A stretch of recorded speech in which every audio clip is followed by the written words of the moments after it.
In this episode of the Nurse Practitioner Podcast, Dr. Susan J. Corbridge and Dr. Sheila Melander discuss burnout. How large of a problem is burnout? Burnout is becoming increasingly a major problem in healthcare, and it's really looked at now as a public health crisis for the nation.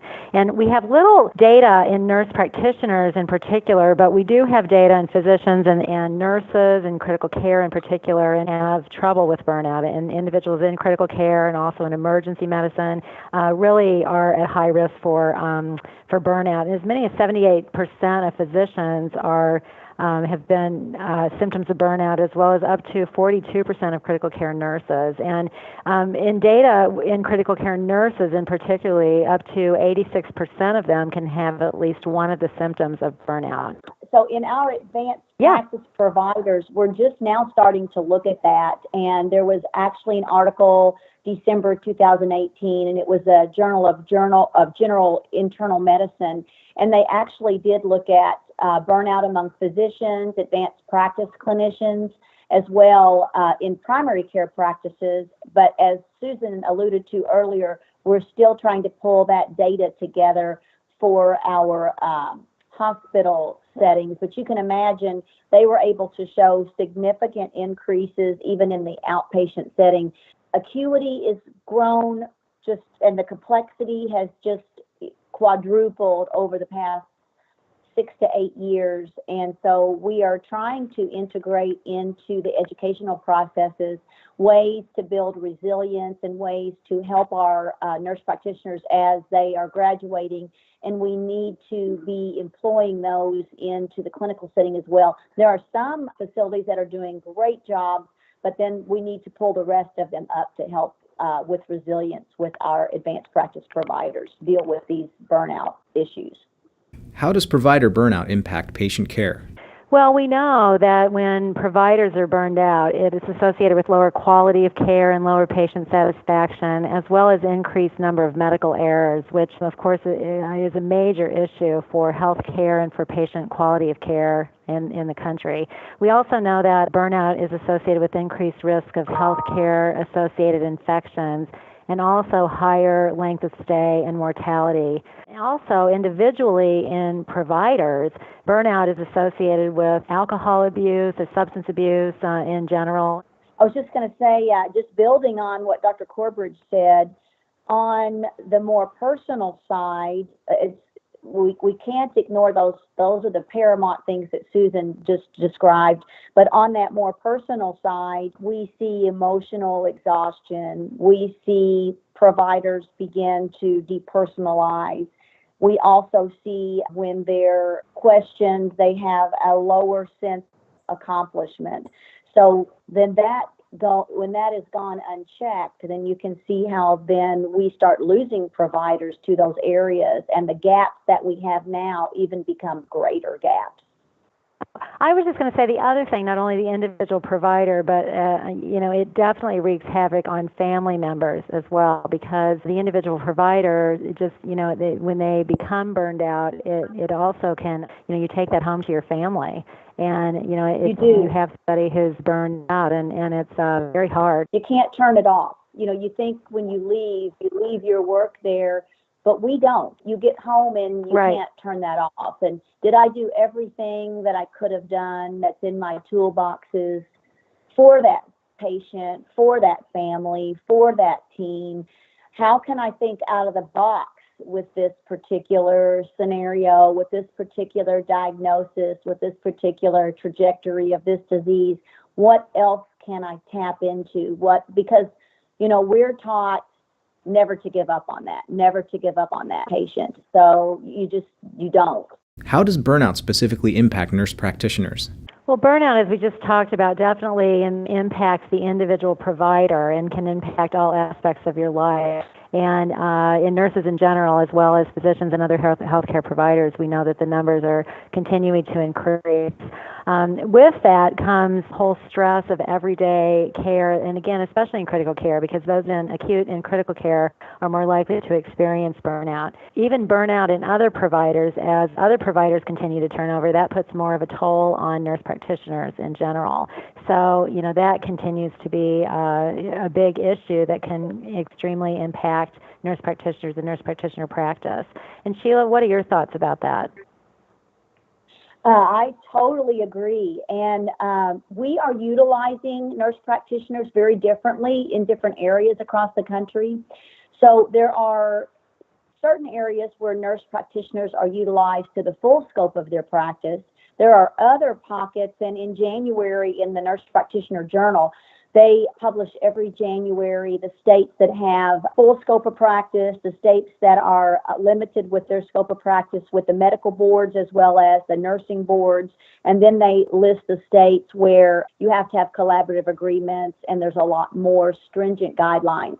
So as you progress across the state, the activities are very different depending on where you're at and what your responsibilities are. So if you happen to find yourself in one of those areas where you are one of the first NPs in that role to be able to really stretch and reach and meet the needs of those patients. And if you're alone in that area, if you don't have an interprofessional practice that provides you that network and that other person to reach out or other people to reach out, then that possibility of burnout is even raised more dramatically for that population. So I think it's great everywhere, but I think it's greater for our providers that are in those areas that find themselves without networks. Why is burnout increasing? Well, the healthcare systems have become so increasingly complex, and we know in particular that the electronic medical record has definitely contributed to burnout, and it continues to contribute to burnout on a regular basis. And also other things like patient numbers and the high acuity of patients, as well as malpractice concerns, dealing with payers, student loan debt, and then, of course, work-life imbalance. So all of these things contribute to burnout and the increasing numbers with it. And it continues to be really an issue for all of our providers. So that's hence why it's really becoming a call as a public health crisis for the nation.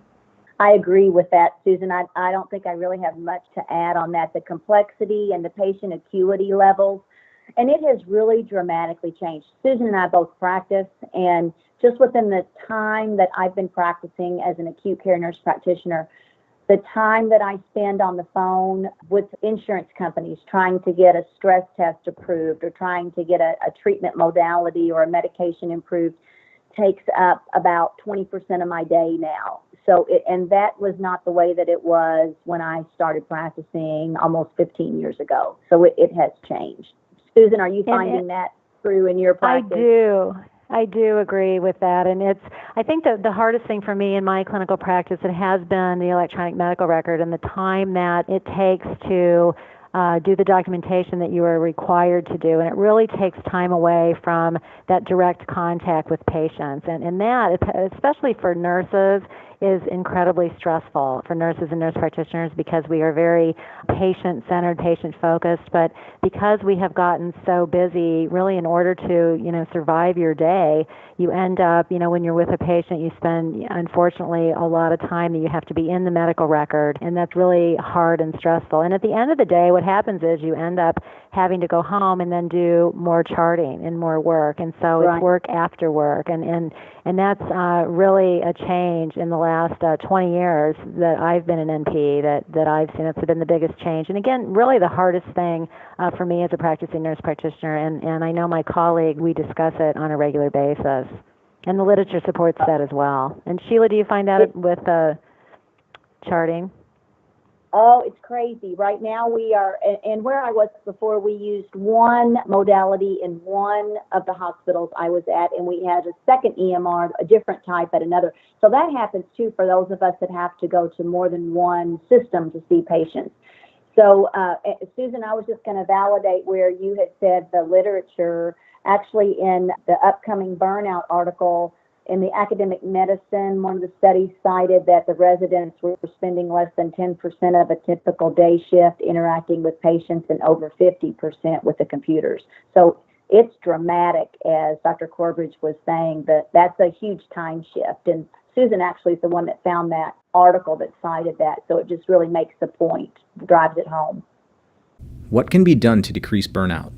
Well, a lot of it, there are individual factors as well as organizational factors. And really, if you look at the number one causes for burnout, most of them are from the organizational level, meaning, the high workloads, the EMR, and the EMR criteria responsible for billing that you have to, the documentation is so intense. And so some of those, of course, are at the organization level. So there are many things that can be done at that level to really focus on decreasing burnout. And one of those things that we really, again, more focus is being put on in the literature, as well as I believe this, because I also in my own personal practice experienced this, that when you have interprofessional teams and really can take a team-based approach to workflow, and it really does help decrease burnout. And it really is something that I think is so important, that instead of practicing individually and being in individual silos, that really taking a team-based approach and an interprofessional approach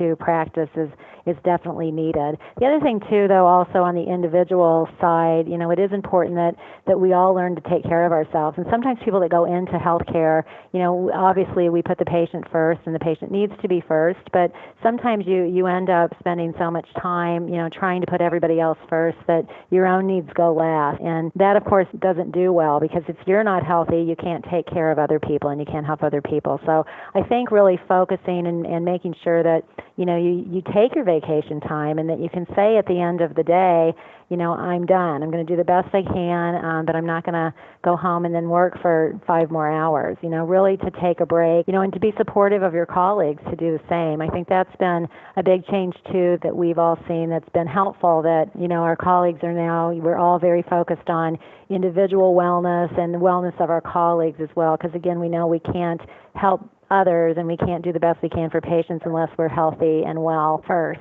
So, Sheila, what are your thoughts on that? I agree with everything you said. And just to echo that again, Susan and I were able to speak on this topic in Reno, Nevada, at an acute care specialty conference. And we left the end of the talk open to see if there were any of our colleagues that were utilizing interprofessional teams for interprofessional practices. And we asked, had it helped that effect on overload, burnout symptoms? And we were quite surprised. I believe, Susan, there were about 8 to 10 that raised their hand, that came to the mic, that were utilizing this strategy and had found it quite helpful. Absolutely. I think sharing that approach to patient care is also really important. Patient care can be very stressful, which is one of the things that contributes to burnout. And so I know in my individual practice, when I'm able to, when many of us in our interprofessional team know the patient, we're able to really bounce things back and forth off each other, and we're able to really to make, I think, better decisions because we're working together and collaboratively, and that takes a little bit of pressure off you as an individual solely making all the decisions alone. When you are, you've got a team and you can really put your heads together and take that interprofessional approach, and everybody utilizing their skill set and practicing to the top of their license and bringing their own individual skill set in. And it's important to have views of others in your team as well. And again, I think that it optimizes patient care and also really help decrease burnout too. And the National Academy of Medicine, is really taking an initiative to focus on burnout. And one of the things that there was a white paper that came out recently that really looked at team-based approaches to improve patient care, but also as a way to mitigate burnout. Would you expand on why the Doctor of Nursing practice degree is especially important in helping prepare nurse practitioners to mitigate burnout? We believe, and there's a new white paper from the National Organization of Nurse Practitioner Faculties, and I am a former president of that organization, and we are asking for the D&P to be what providers need to enter practice or to begin their practice, and we're hoping that we can have that by 2025.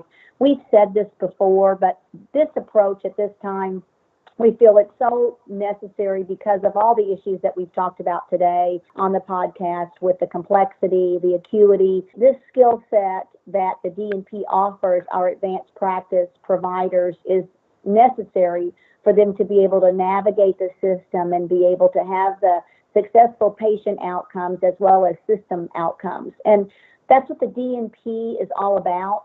So it is a terminal degree. It came about because the American Association of Colleges of Nursing back in 1991, it was taking 15 to 17 years for bench research to hit the patient floor.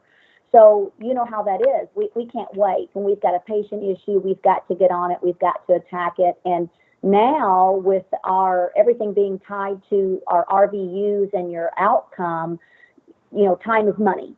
So we've got to have those issues addressed. And what the DNP does, it's all about identifying patient gaps and gaps in systems. And so what the DNP is meant to do is connect those DNP students, those doctoral students, with a system to identify patient gaps or system gaps within their area of expertise, that the track that they're in for their doctorate, and then to learn those skills that they'll need when they're out to continue to meet those gaps. And, what our gaps are now are not what our gaps are going to be in 3 months or 6 months. It's always changing, and it's the most dynamic profession that I think you could talk about. What I do now is nothing like what I did when I started the profession, and I'm sure in 5 years will be nothing compared to what I'm doing right now. So to prepare our advanced practice providers to be able to be agile and have that flexibility, I think is just crucial.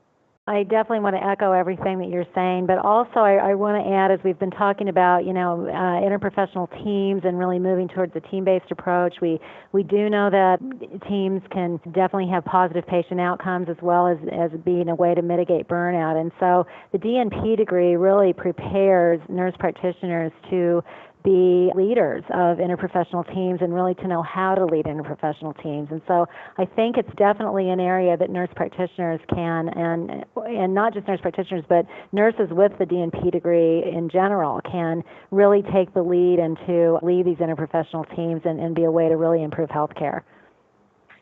Right. We have wonderful DNP leadership tracks that are really stepping in and making significant differences in our healthcare system. So absolutely. I think that we're seeing very positive outcomes with our graduates.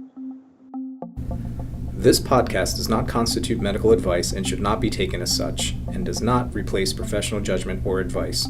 The ideas and viewpoints expressed in this podcast do not reflect the official position of the speakers, authors, affiliated organizations, the Nurse Practitioner Journal, or Wolters Kluwer.